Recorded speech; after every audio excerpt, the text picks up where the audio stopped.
when you're bringing light, like bright light, into something, you are literally able to go deeper. And that's, in rural communities, sometimes what a new idea or a new thought or a new voice can offer. And for people who are looking and are in the dark trying to figure out what this is that they're feeling or what this turmoil is, for it to be affirmed and given value, well, then you're giving purpose.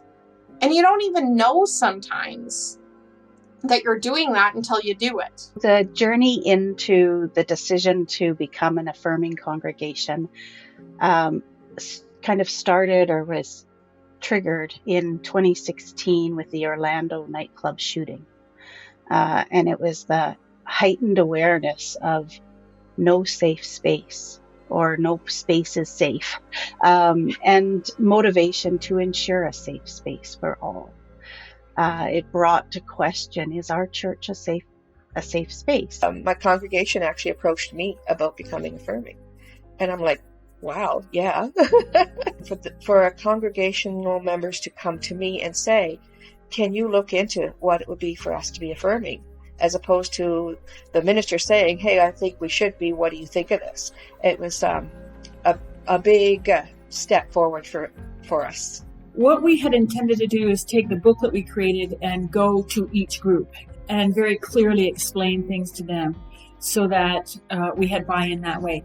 We didn't anticipate having a problem passing the motion.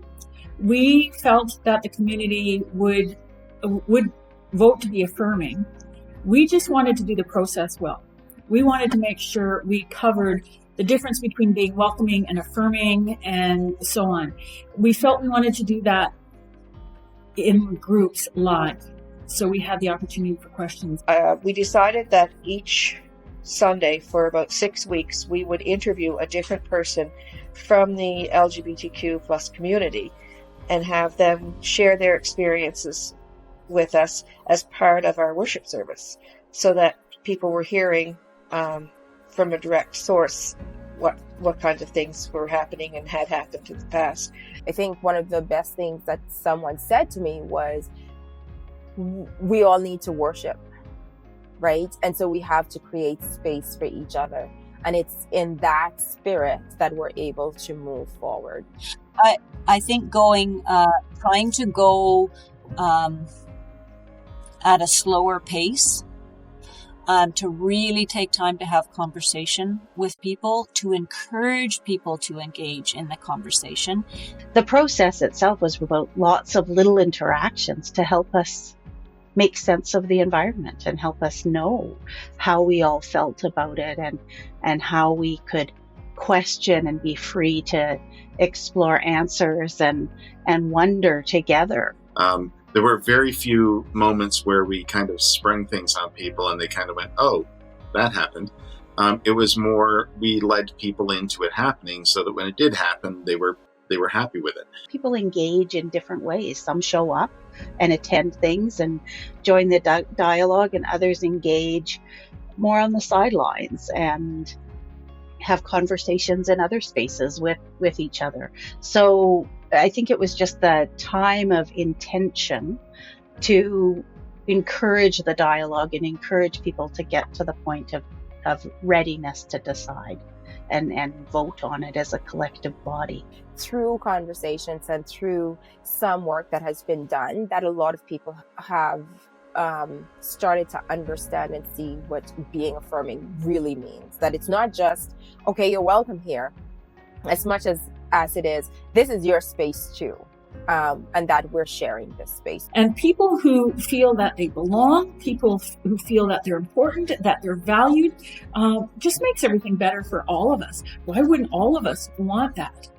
Because it just makes for a healthier society, a healthier community, a healthier country.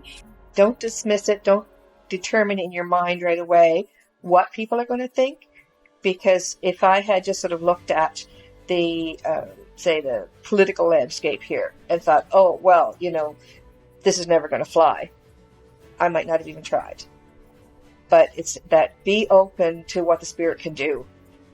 because there are no limits in that sense. If it encourages one person to feel that they are supported and can be supported, it is totally worth it. If it encourages a few people in a community of faith who are of like mind to take the first step, totally worth it. Giving people an opportunity to be generous always reaps benefit, because if we assume that our people are narrow-minded because they're elderly, we do a great disservice to the elderly. If we assume that we're going to get a lot of pushback about this, or no one's going to want to do this, we defeat the process before we begin. So the most important thing to do is to be your authentic self.